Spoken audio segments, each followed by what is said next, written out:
Hello and welcome to Goa 365's Face to Face. The Afghanistan issue is the hot issue nowadays. It has become a very important issue in many a humanitarian one, important one, because there are a lot of things about the Taliban that the Afghan people themselves are not very sure of, and the international community is not sure of, neither is India.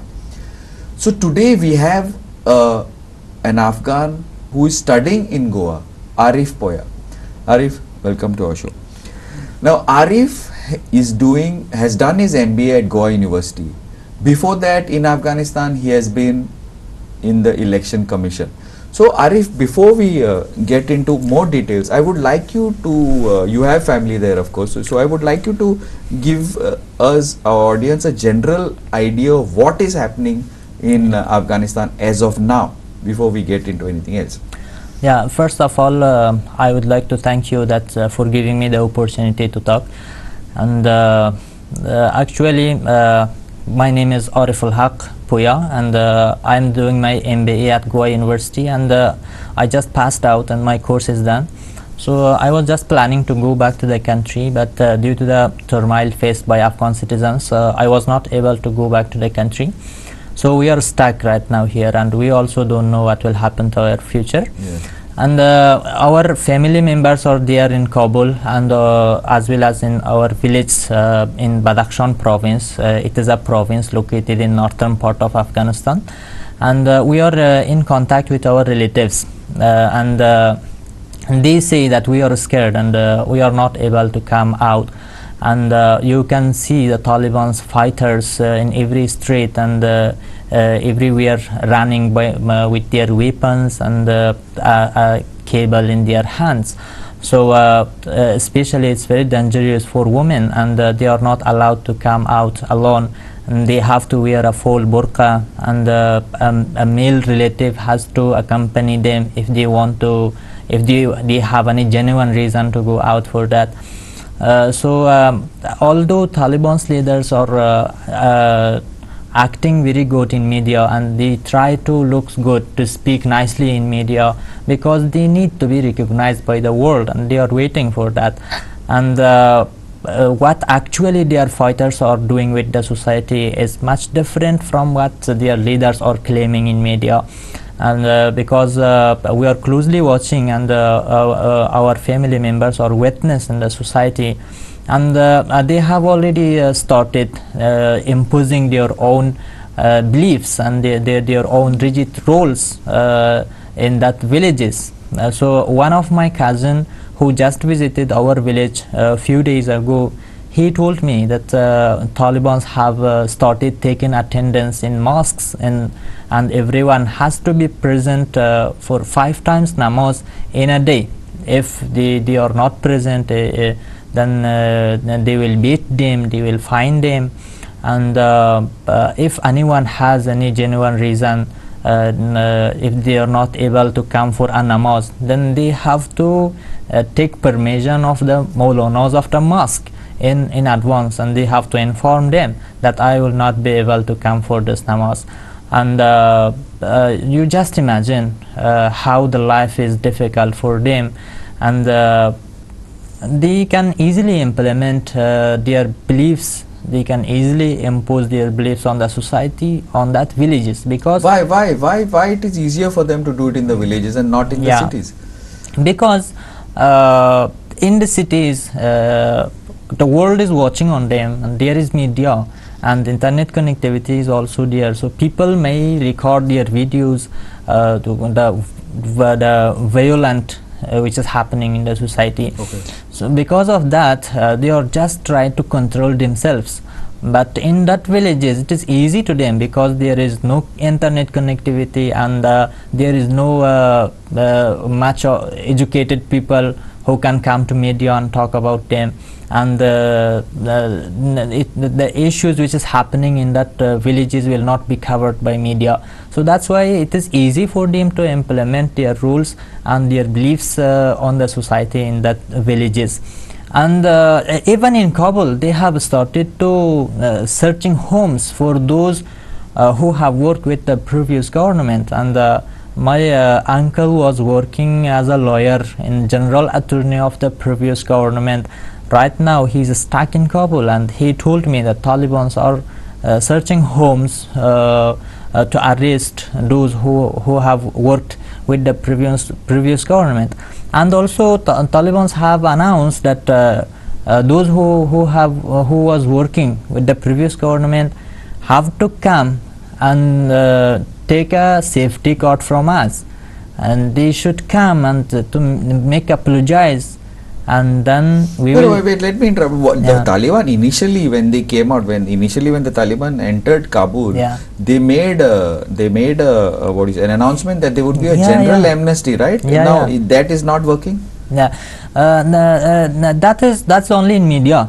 But that's only in media. But what's happening in the society is much different, because their fighters won't follow their leaders that much, because what they think that is correct in their mind, they will do that immediately. They won't take care of their leaders' announcements and all, because there is no system. It is totally chaos. And what they did for the first time, they released all the prisoners, and right now you just imagine all of those who were killers, all of those who were smugglers, all of those who are criminals in the prison. Right now they are in the society and working freely. What will happen to the society?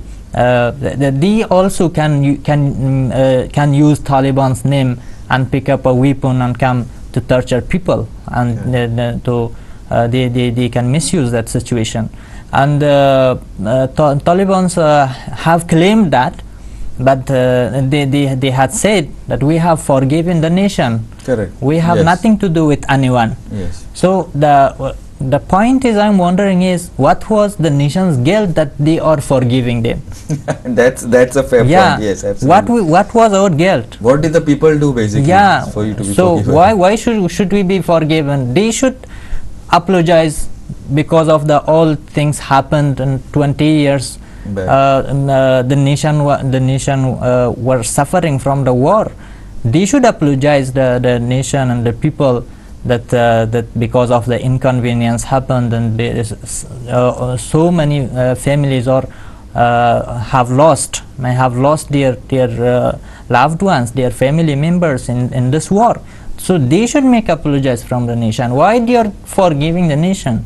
So I just wonder what was our guilt that they are trying to forgive us, and we have to go to them and bow to them, and then they will give me a safety card that you are safe now.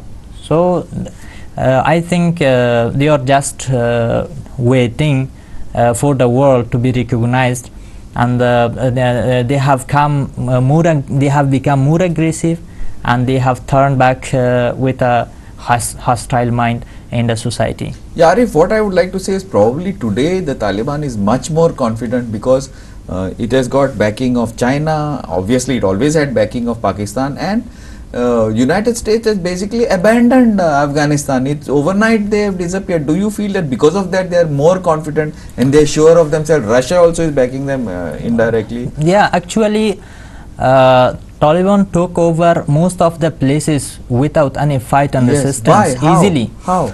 Because this US government and US signed a peace agreement with Taliban in Doha. And our government, Afghanistan's government, was not in the picture, and they were not involved. Okay. And indeed US took the decision on behalf of Afghanistan nations, and I think that they easily handed over the power to them. That's why. And our soldiers were not allowed to fight, even they were not allowed to defend themselves. And even we have received so many videos and all that our soldiers are claiming why we are not permitted to fight with them. So I think that US turned these groups, Taliban, from a terrorist group to a political party by signing a peace agreement with them. They Legitimize them Exactly. actually. Okay. So that's why they are more confident. That's why they claim themselves as a political party, and they claim they say that we were right in our fighting. So basically what the US has done is the United States has backed the Pakistan plan for Afghanistan. Is something like that? Or I don't know, because the president, the Afghan president, was very clearly, he had attacked Pakistan, saying that the Pakistan is the reason why Taliban is winning. Actually, I also do not believe to President Ghani what he was claiming, because what he did is much different from what he was saying. He was speaking. So we were expecting him to resist and to at least to fight against against Taliban. But he fled the country without informing anyone. Even his vice president was not aware of him that he is going to flee the country. So so that's why I think that Mr. Ghani also was in some many ways responsible. Yeah, there was a lot of corruption and all. That's why probably the people did not back the him. Yeah. One of the reasons that Taliban took over the country very easily could be the high level of corruption which were going on in the previous government, in Mr. President Ghani's government, and because of that the nation was tired of that corruption, bureaucratic and all. So, and that's why people were tired of that corruption which was happening for the previous government. That's why they thought that it's better that this government should go like that. So that's why Taliban are also claiming that look, we have brought secure society for you, and we will establish a better government for you than the previous government. What do you feel? What is the future? What do you as an Afghan? I don't see any future. I don't see any future in Afghanistan. Don't see any future for Afghanistan, for the Afghan people. As a modern educated person, I don't see any future, at least for myself, in Afghanistan, because you can't see among Taliban even a single engineer. You can't see a doctor among them. You can't see any other modern educated people. There are two types of people. Religious guys who are preaching their fighters, who are guiding their fighters, and the fighter itself, uneducated fighters. So they have already started giving the governmental positions to their own followers and fighters, that religious guys. You just imagine how a religious guy will be able to run a Ministry of Finance, how they will be able to run Ministry of Foreign Affairs. So everything is not religious things. So how about the economy of the country? How do you will handle all these things? Right now the people are suffering from poverty, and right now all of the groceries are very expensive in Afghanistan. There is no export and import, and I don't think if investors will be interested to invest in such a society in the future, if Taliban's, as long as Talibans are there. So for myself at least, I feel that there is no future, and we are outside the country already. We are lucky for this. We feel lucky that we are outside the country, and we are not willing to go back to the country. And as a modern educated person who knows English, who have done his studies in a foreign country, we are the most vulnerable people in the society in the future. So although Taliban say that we have nothing to do with you, come back to your country and we will give you jobs and all, but what actually they are doing is completely different. Yes. Okay, now at least you are a man. What about the woman? What about the girl child? What about the what is the future of that? Because 20 years back what happened we know. So they say they have changed, but what do you feel? What is the mood of the of the women, the girls. See, Yeah. because now many of them are out of the country. They have seen how, like, so for example, India or wherever, they've seen the difference of what is the future for them in this present, under this present Afghan dispensation of the Taliban. Yeah. What is it? Actually, women are the most vulnerable people, and they will suffer more than anyone else, because Taliban have already announced that girls who are above 12 years old are not allowed to go to school, and also joint classes are not allowed, and boys students and girls students should be taught in separate classes, and also a man teacher cannot teach women, cannot teach girl students. So there is no enough women teacher in the society also, and women are not allowed to work. So yeah, but see, wait one second. Now Yeah. let me interrupt. Now suppose if a girl is not allowed to study beyond 12, so how can this girl become a teacher? yeah, It's that's not why I'm possible, saying. no? That's why So who is going to teach so the girl students? in Afghanistan society there is already shortage of women teachers and faculties. Yeah. So if they are not able to go to school, if there is no female teachers, so who will teach that girl students, that they are going to separate boys and girls. Okay. So because of that, I feel that there is no future for Afghan women, and they struggled a lot, they fought a lot in last 20 years to do their education. At least we had schools for them, we had universities for them, and they were working in governmental organizations. Right now they have lost their jobs and they are just sitting at home, and right now all of their wishes and hopes are ruined.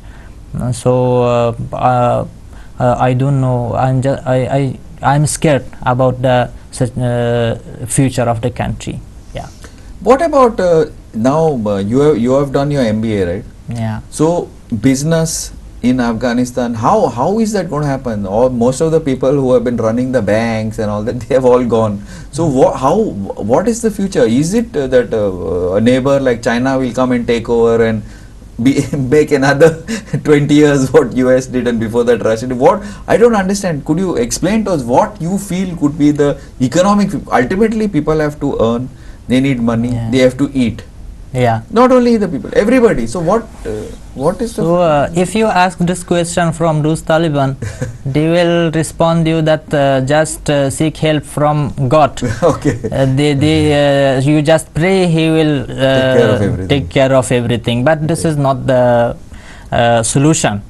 People need money, people need food, Medicine, yeah, so medicines and basic necessities and all. So you just imagine, people were already suffering from poverty in Afghanistan, but right now all those who are working with the previous government and also with the private sectors have lost their jobs, and they also have joined to those who are living under poverty line. Yeah, okay.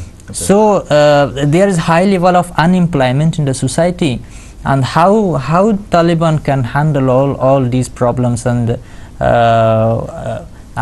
just few minutes ago I told you that no investors or no businessmen Yes, will be interested to invest in Afghanistan, and I feel that the economic situation will be terrible in Afghanistan. Basically, basically what you're trying to say is that the Afghanis are going to suffer. Maybe outsiders will come and take advantage, but Afghanistan, Afghanis, people from Afghanistan, even Afghanistan, are not going to really get much about in all this. That's basically what you're trying to say. Yeah, basically I'm trying to say that even in Afghanistan, talented person and who are able to do business in Afghanistan, they are trying to run out from the country. Correct. The They are people going were out. They are moving. already. Yes. You yourself see what's happening in the Kabul airport. Correct. Yes. So that's really a disaster. So Absolutely. everyone are ready to leave their home Everyone are ready to leave everything, their business, everything. They just want to save their lives. They just want to escape from the country. How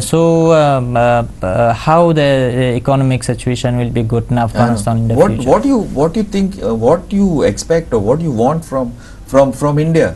Because India and Afghanistan have always had friendly relationship, but Taliban in India have not had very. So what do you want from us? Actually, we are also worried about that because for the sake of Pakistan, Talibans are against India, and they are not very acceptable. Those who have lived in India, those who have done their education in India will be the most vulnerable people in the future in Afghanistan. So because of that, I want Indian government, first of all I would like to thank them, especially ICCR, that there was a very cultural exchange program, and we have so many students from Afghanistan who are receiving their education in India. And we are thankful from Indian government because of giving that opportunity for us. And also in this situation, I want Indian government not to leave our nation alone, and I want them just to provide us with visa extension or permanent asylum or permanent residence in India. So we will be able to get a job here, to work here. We are not asking for financial help or asking for money from anyone. We just want a dignified life. We are eligible for that and we deserve that. And we have our degrees and we have done our education in India, and my daughter is born in India itself, and my wife is also there. We just want to save our life here. So I request them if they can help us in any type of help which enable us to stay in India and to get a job. And that is our request from Indian government. Yes, I'm sure our government will listen, and I'm sure they will help you out. We are there with you in case you need anything, Arif. Thanks, Arif, for pouring your heart out to us. We will see. Thank you, and we wish you the best of luck. Thank you. Thank you. Thank you for calling. And keep watching Goa 365.